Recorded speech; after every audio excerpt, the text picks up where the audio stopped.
Face-to-face talks wrapped up for the day in Istanbul between Russia and Ukraine. Foreign Minister Hakan Fidan's trip to China. Technofest is like a revolution. Batı'nın savunduğunu iddia ettiği değerler ölüyor.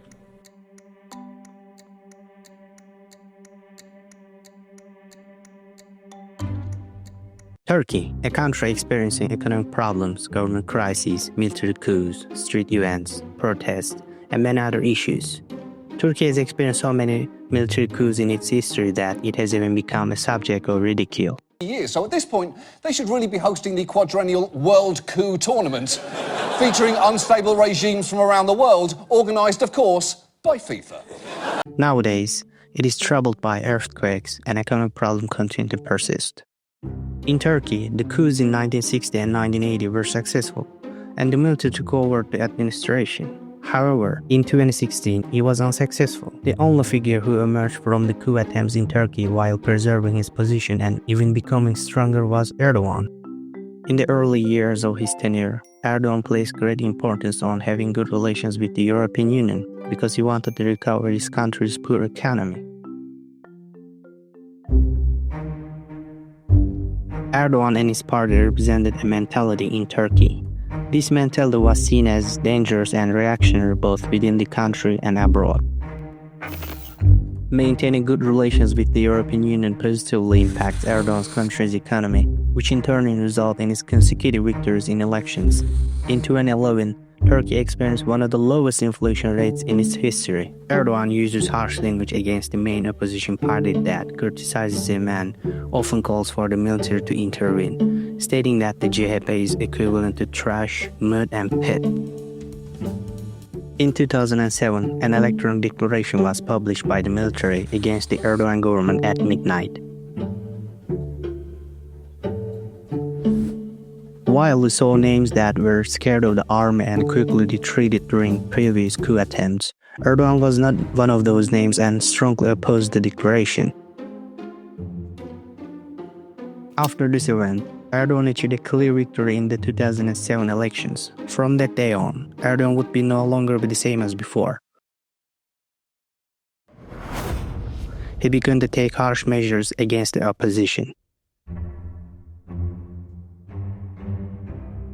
Erdogan started to behave like his mentor Erbakan in foreign relations. He's improving relations with Islamic countries and beginning to invest heavily in the defense industry. In 2009, a debate occurred between Israeli President Shimon Peres and Turkey at the World Economic Forum held in Davos, Switzerland. This debate went down in history as the one-minute crisis. Since that day, Turkey's relations with Israel have always been strained. On May 31, 2010, Israel conducted an operation in international waters against humanitarian aid flotilla consisting of 6 ships with over 700 people from 36 countries. Everyone on the ships was forcibly to Israel, and the cargo of the ships and the personal belongings of the people were confiscated. This incident brought Turkey's relations with Israel to the brink of termination. Erdogan supporters were urging him to take military action against Israel. They wanted to sever relations with Israel and demanded that Prime Minister Netanyahu be prosecuted at the International Criminal Court. Then Turkish Prime Minister Ahmet Davutoğlu sought an embargo against Israel from Islamic countries, but the desired embargo did not materialize. I recommend paying attention to this name, because this name was Erdogan's biggest mistake in his history. Ahmet Davutoğlu was one of Erdogan's most trusted figures. After serving as Prime Minister, Davutoğlu took over the AK Party and became Prime Minister through elections, because Erdogan had now become president. Erdogan saw this and removed Davutoğlu from his position, appointing Binali Yıldırım, who would act as Erdogan wished in his place. After this event, Erdogan surrounded himself more with obedient figures. The 8-year career of his successor as Foreign Minister, Mevlut Çavuşoğlu, was spent correcting the mistakes made by Davutoğlu. Turkey experienced a coup attempt in 2016. Coup plotters stormed the state channel TRT. Turkish fighter jets bombed their own territory. Turkey believed that this coup attempt was supported by the United States. After coup attempt, Erdogan would change Turkey's foreign policy. Islamic countries and South American countries began to gain importance. Erdogan appointed Süleyman Soylu, a name that supports defense industry investments, is anti-American and believes that the coup was carried out by the United States, to the Minister of Interior. While this appointment initially received support within the country, but it later began to attract backlash. Gilan is a religious scholar born in Erzurum, Turkey. He was one of the names Erdogan wanted to benefit from when he came to power. However, Erdogan believed that Gülen was behind the Constitutional Court's case to close the AK Party in 2011. Erdogan made anti-Gülen statements at rallies, claiming that he was obstructing the current government system and that a new system needed to be established. In 2017, Turkey transitioned the Turkish-style presidential system, and Erdogan effectively consolidated the legislative, executive, and judicial powers in one hand, and breaking the separation of powers. Turkey has undergone a name change. Since the English equivalent of the country's name is an animal, it is now being changed from Turkey to Türkiye. Erdogan was much more experienced during this period. He had almost completely established his dominance within the country. Behind Erdogan's behaviors and Turkey's changing policies was an important figure, a name that Erdogan referred to as my black box, the state black box, Hakan Fidan. Hakan Fidan, who's been intertwined with the state since the age of 14, worked as non-commissioned officer in the Turkish Armed Forces from 1986 to 2001. During this time, he received training at the Land Forces Communication School and the Land Forces Language School. He voluntarily left the military and obtained bachelor's degrees in management and political science from the University of Maryland University College in the United States. Fidan first normalized with the deteriorating relations with Egypt and later improved them. Fidan wanted to normalize relations with Israel and engage in series of diplomatic contacts. These contacts yielded results, as Israeli President Herzog visited Istanbul and met with Turkish President Erdogan, worshipping together with the Turkish Jews in an old synagogue in Istanbul. Later, Israeli Prime Minister Netanyahu and Turkish President Erdogan met at the Turkish House in New York and signed an energy agreement. Fidan had observed during his training in the United States that for a country to be more effective in foreign policy, it is not enough for it to be strong on its own. It becomes more effective and deterrent by establishing effective organizations with other countries. Develop a good relations with Selçuk Bayraktar, who is Erdogan's son-in-law. During his time as the head of national intelligence, Fidan placed great importance on Turkey-Africa relations, which further increased with his appointment as foreign minister, and the number of Turkey's embassies in Africa reached 50 by 2025. He wanted to improve the long-standing poor relations between Turkey and Armenia.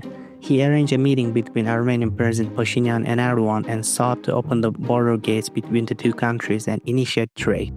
He aimed for good relations and increased trade volume with Iraq and Syria. But the presence of terrorist organizations in both countries hindered this. He was conducting intense airstrikes against PKK forces located in Iraq.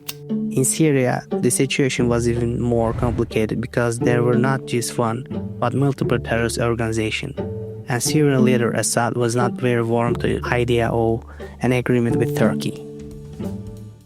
Turkey has strongly supported the revolutionary process against Assad, which began in Idlib in 2024 and spread to two-thirds of Syria. Through organizations such as the Syrian National Army and HTS, seizing the opportunity presented by Russia's invasion of Ukraine and the electoral process in the United States. The issue of Syria, which has been the most troubling topic in Turkey's foreign policy, has been largely resolved in favor of Turkey with this move. This success added a significant advantage to Fidan's record, as the Syria issue is not only a security matter for Turkey but also a refugee problem. Since the beginning of Syrian civil war in 2011 until 2025, Turkey has hosted the largest number of Syrian refugees in the world. This issue had caused Erdogan to lose many major cities to his opponents in elections. While Turkey maintains good relations with both central governments and the Iraqi Kurdish regional government and conducts counter-terrorism operations against the PKK, the Iraqi government has recently been cooperating with Turkey in the fight against terrorism. Through the development road project, Turkey and Iraq have created an alternative route for energy and grain trade from Asia to Europe. At the same time, Turkey, along with Armenia, Azerbaijan, Iran, Turkmenistan, Kazakhstan, and China, has created another alternative route for global trade through the Zengezur Corridor project. After China and the United States, Turkey has become the country with the most diplomatic missions in the world. Turkey did not participate in the sanctions imposed by the West on Russia during Russia's invasion of Ukraine, but it provided assistance to Ukraine by supplying TB2 drones and many other weapons. Instead of choosing sides in the Russia-Ukraine war, it acted as a mediator between the two countries. This mediation yielded results, and the Istanbul Agreement was signed between Russia and Ukraine in 2022. While Turkey continues to increase its influence in Africa day by day, it has also pursued mediation efforts there, signing the Ankara Agreement to resolve disputes between Ethiopia and Somalia. Another figure who has increased Turkey's weight in foreign policy is President Erdogan's son-in-law, Selçuk Bayraktar. Bayraktar, a successful Turkish engineer, began his education at Sarıyer Primary School. After completing this, he enrolled in Robert College and graduated from there in 1997. In the same year, he started his university education in the Department of Electronics and Communication Engineering at Istanbul Technical University. After his education, he returned to Turkey in 2007 and he became the technical director of Baykar. Bayraktar's goal was to make Turkey completely independent in the defense industry. Turkey had previously applied to the United States to acquire an air defense system and wanted to purchase the Patriot air defense system. Later, Turkey approached European countries and requested the SAMP air defense system from France, but did not achieve any results there either. Turkey, wishing to buy F-35 fighter jets from the United States, reached an agreement with the United States on this matter. However, after procuring the S-400 air defense system from Russia, which is a competitor to NATO, Turkey faced a reaction from the United States, resulting in the cancellation of F-35 sale and its removal from the F-35 joint production line. As a result, Turkey has built its own air defense systems over the years and is currently conducting its own fifth-generation fighter jet project. Selçuk Bayraktar's company Baykar introduced the Kızıl Elma, an unmanned combat aircraft that can fly alongside fifth-generation fighter jets. Baykar exports unmanned air vehicles to 35 countries worldwide and holds a leading position with a 65% market share in this field. Now, it is a signed joint unmanned air vehicle production agreement with Leonardo, one of the major brands in the Italian defense industry. With Donald Trump taking the presidential seat in the United States, the United States-European Union relations will no longer be as they were before. The European Union will engage in closer cooperation with countries outside the European Union. The cooperation between Baykar and Leonardo is the most concrete evidence of this.